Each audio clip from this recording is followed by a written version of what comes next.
Hello everyone, this is Rocco Pisto from Michigan Watercolor Society, and I'm here with Sam Knecht at his solo exhibition at the Ella Sharp Gallery in Jackson, Michigan.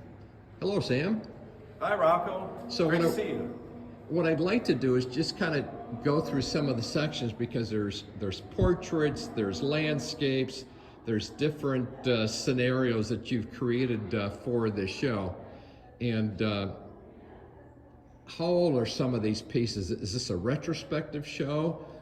Marginally, it's retrospective. There are some pieces that I have kept that I treasure, and I wanted to take the opportunity of the solo at Ella Sharp to kind of bring them out of storage.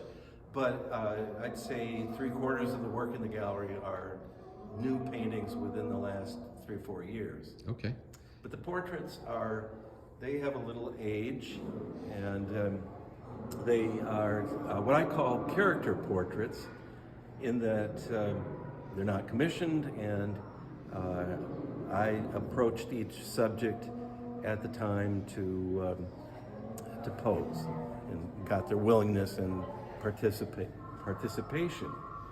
So some of these people were art students? Yeah, at a couple school? of them were art students, and about half of these, and then others either neighbors or people I know from the area of Hillsdale where I live. There's one painting of my framers, my go-to framers who are in the Toledo, Ohio area. And father and son, actually it's third generation framing business called Deluxe Frame Shop in Waterville, Ohio, a close suburb of Toledo. So, I love the work of painters who have done, I guess, what you might call genre paintings, where they're painting people in their environment, sometimes posed, sometimes very natural and candid or unposed, and that's work that I love. Whether it was Sargent or Wyeth and a host of other great American painters. Tell me about this painting behind us right here. Very intriguing. Well, this, the Violin Maker. This one is kind of a Norman Rockwell type of idea. My wife and I had visited the Rockwell Museum in Stockbridge, Massachusetts, and on the drive home, we were kicking around some ideas, and she said, well, why don't you do a painting of Joe Curtin? Joe Curtin is this fellow who is a luthier, a violin maker, and he keeps a studio in Ann Arbor. So, okay, that's reasonable. And so I approached Joe. He had made my wife's viola. My wife's a professional musician. And so I got connected with Joe, and he kindly agreed to pose for reference photos of the pose here, but he also let me come and bring my canvas to his downtown Ann Arbor studio, where I painted the bric-a-brac, the tools, the stripped down violins, and so on. Okay. And so it was a wonderful experience. I just want to tell everyone that the sounds they're hearing in the background is the dinosaur exhibition in the adjacent room, and it comes with motion and sound. And it's not my stomach rumbling, but I think the museum officials were trying to suggest that I was a dinosaur too.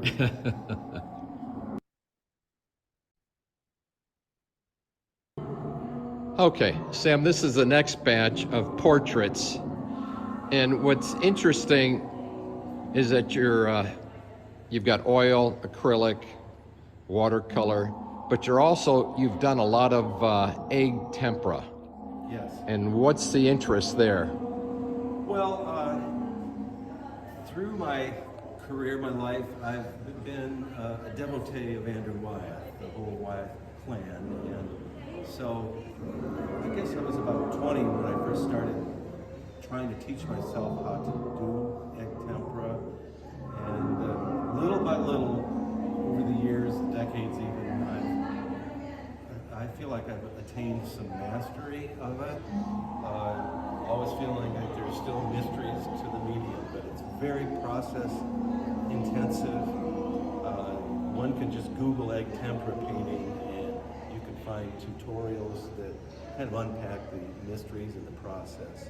But it's something that I go to every once in a while when I feel like I want to do something that is just loaded with detail. It's really penetrating. Gets to textures and information and all of that. And it's great for a portrait if you have the stamina for doing the medium. Tell us about this one. Yeah, the Blue Door. That is a painting of a fellow who I like a great deal. He's a hermit who lives alone out in the country in the boondocks of Hillsdale County, and he lives a non-electric existence. He heats with wood, cooks on a wood stove. The only thing electric in his house is his transistor radio, so he can keep in touch with the happenings in the little town of Hillsdale. But I painted him before in egg tempera, and just last winter he kindly agreed to pose for photos that I used as reference to build this painting.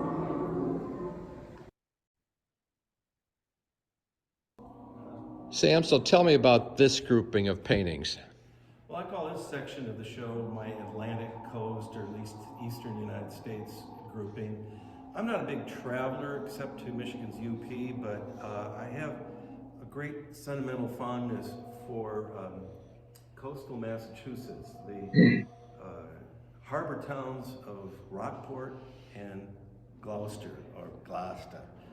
Anyway, my grandfather was a talented amateur painter, and in his retirement, he would go with my grandmother to workshops in Rockport, where there has always been a vibrant artist colony.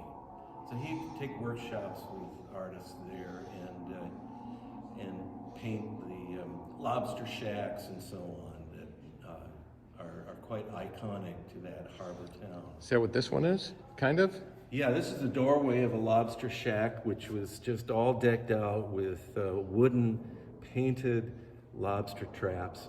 And this was painted on location over the course of several hours, oil on panel. And I love the little sign in the window. I keep thinking I'll do a tempera version of this. The sign said, "Coffee break all day, 9 to 5." That just amused me so. But then adjacent to this painting, to the left and to the right, are two different views of the iconic lobster shack on the harbor there, which has been painted so much by artists, it's become known as motif number 1. Wow. And my grandfather painted it, and I've done several versions of it on location, like these paintings. And it's great fun to be in a spot like that. Mm-hmm. Here is a distant view of Rockport Harbor from the stony headlands that give you a great panorama of the town.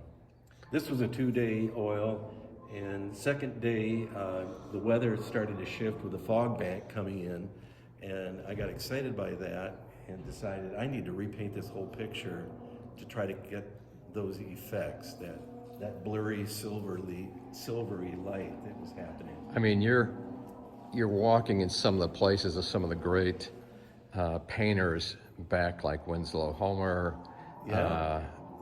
the whole Wyatt group. Right, and here's the lighthouse in Gloucester.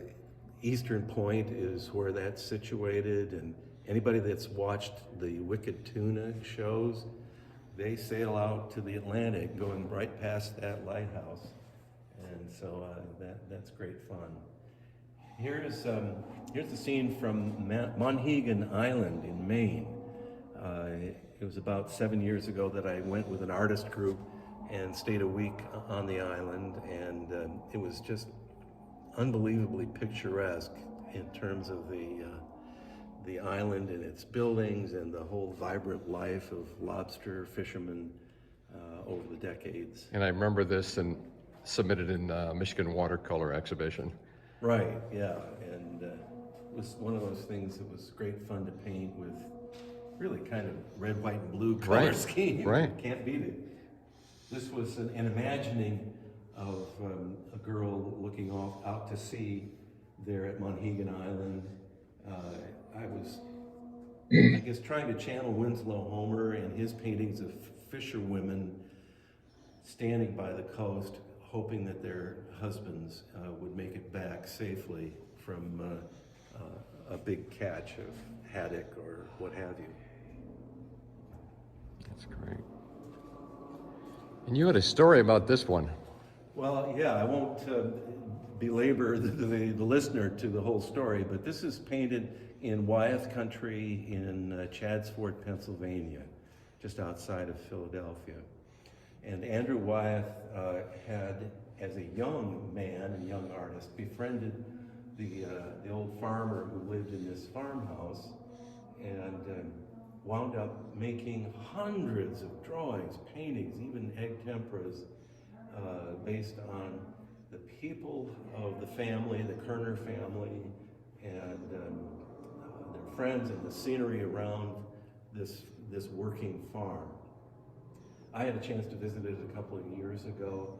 I actually met Carl Kerner III, grandson of the original occupant of the house. And Carl himself is a wonderful artist who studied with Andrew Wyeth a little bit and his sister Carolyn, and he encouraged me to do some painting there, but also take photographs, and one of those photos resulted in this tempera. It's like my nod to Chadsford and the Wyeth legacy. So now we have the Upper Peninsula section of the exhibit. I've been painting there in the summers for the most part for painting trips over the last 10 years, and the wilderness beauty there is unmistakable and unforgettable. I've enjoyed painting on location or painting even from photographs that I take of scenes that have captured me in the Upper Peninsula, painted in the East End, middle, the West End. There's so many wonderful natural delights there. This is Wagner Falls near Munising, a real charmer, which is easy to get to with a nice path that goes to an overlook that gives you a great view of the falls. This is the lighthouse at Eagle Harbor, near the top of the Keweenaw Peninsula. And this was painted just last fall on location. I had about a 5-day trip in the UP and went from one spot in the West End to another.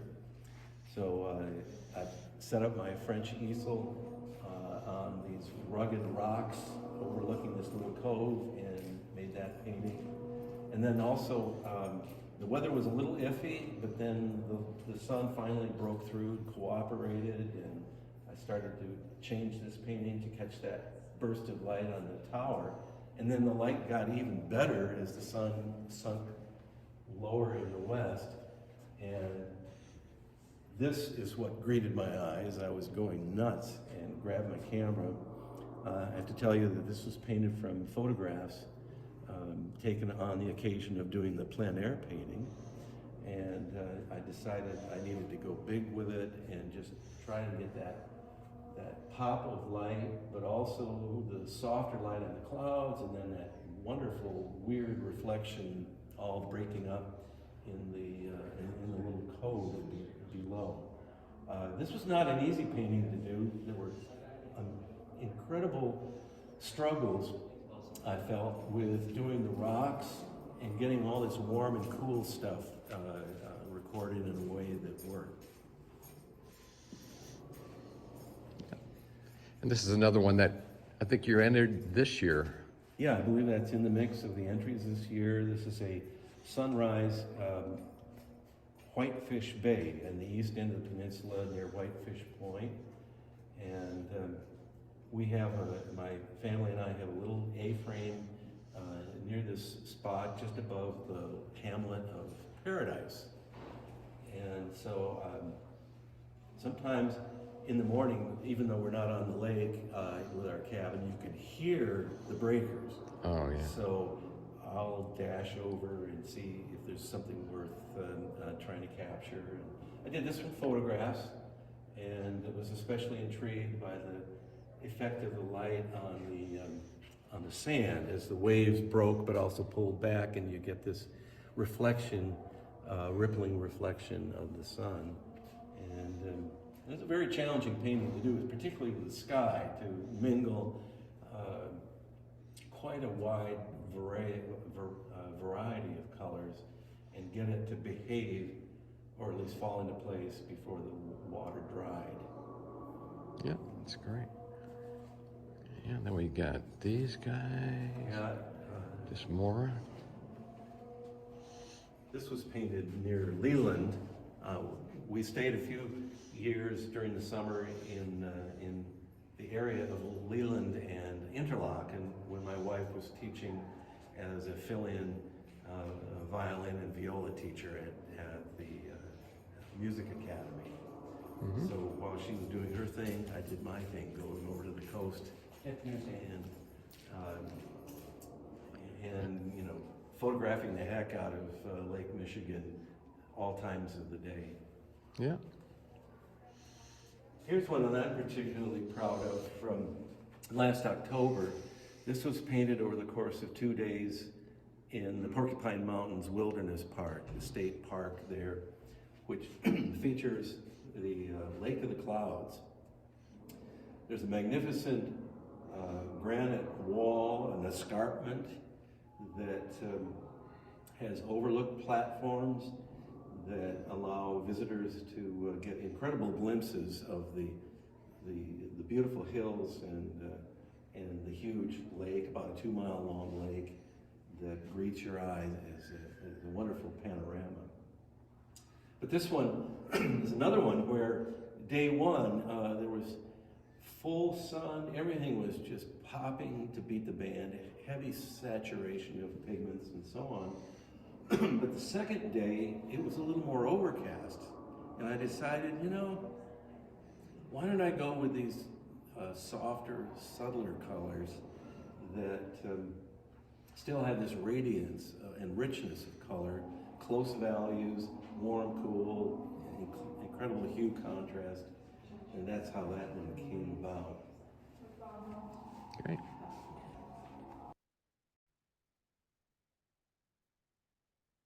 Probably not too bad. Well, here we have a section of the exhibit that features paintings that I have either done in Italy, particularly Florence, Italy, or in one case, an imagining involving some photographic references. This was painted on location. This is the Church of Santo Spirito in Florence. My family and I stayed near there back in 2014, and I worked on this painting. I was particularly struck by the 3 primary colors, really, blue, red, and yellow, all operating at high key. And of course, one of the problems was, what mix of colors do you use for a yellow surface in shadow? And I think I threw a mix of cadmium yellow and probably a purple, dioxine purple maybe, into the mix to try to get that. And of course, watercolor is wonderful for getting a sense of luminosity even in your shadows. Same kind of problem was involved in this one. Did this one back in the early 80s when I took coursework with University of Michigan's program in Florence, and some of us were lodged in a monastery. So this was the kind of thing that I would see where I was living that summer. And this was this vaulting area, again, yellow surface, it was yellow stucco, and the problem of painting yellow and shadows and having all kinds of light bouncing into that and getting the structure of the architecture right was part of the fun. And then, you know, the stately architecture was kind of offset by the landscape close by with an orchard of olive trees and some tapering cypresses bending in the breeze off in the distance. That's okay. Wound up here. Go ahead. To round out the paintings I have in the show that are Italian in subject, this one is a tempera, which I'll give you the Italian or the English translation of the title. It's an aerial skirmish over Florence, or Scaramuccia aereo sopra Firenze. Now that sounds pretentious, doesn't it? Anyway, the last time we were in Florence as a family, I somehow got this idea, you know, there are always pigeons flying around, but I also morphed that notion of the pigeons flying with recollection of the history of the town, that in World War II, it was a city occupied by the Nazis. And you know, they even dynamited all but one of the bridges over the river there. But I also knew that a Nazi commandant in Florence looked the other way while a lot of the art treasures were squirreled away out of the museums into homes in the countryside. So this whole combat or conflict between evil authorities on the one hand and people that are peace-loving for the most part and have such a heritage of artistic excellence that somehow I just imagined that we could have a black crow representing bad and the pigeons and some white pigeons or doves representing good. So kind of a simple idea, but it became an interesting idea to work out in paint. So Sam, tell me about this painting. This is amazing. The detail, I really feel the sense of history in this piece. So tell me about it. Well, Rocco, thanks. It's an actual farmhouse. I painted this in the early 1980s. It's a tempera, and it depicts an actual Victorian vintage farmhouse in Jackson County. And at the time, I felt like it's just such a unique feature to have a tower on a farmhouse, for goodness sake. And all these decorative, like these little balconies with wooden cutouts that look like dollar signs, columns on the front porch, or pillars that are very, very fancy in their applied decoration. And all of that complexity of detail, and yet some broad expanses of a north wall with just one window.